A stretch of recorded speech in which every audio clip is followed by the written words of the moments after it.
Tinatawag ni Kuya si Ape. Bago ka pa man pumasok ng aking bahay, isang pangarap ang matagal mo nang inaasam. Yun ay makilala ang iyong ama. Opo, Kuya. Isa na rin po yun, Kuya. Sa araw na ito, isang task ang ibibigay ko sa iyo upang mabigyan katuparan ang pangarap na yon. Gagawin mo ba ang lahat? Opo, Kuya.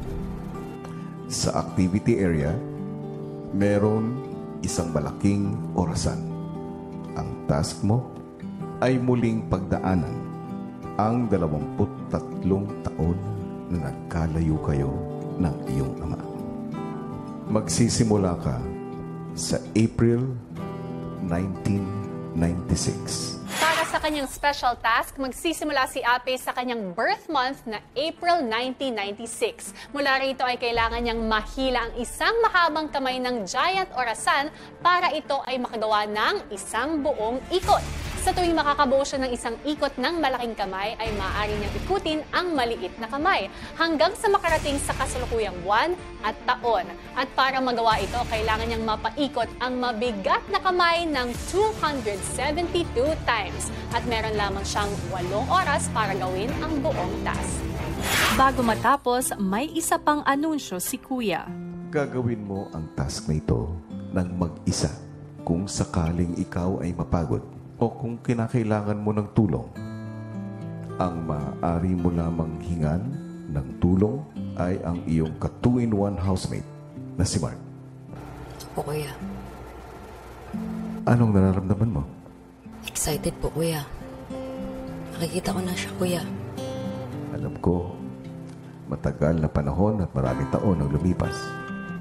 Marahil naglalaro ang emosyon sa iyong isip. Tandaan mo, Ape, andito lang ako.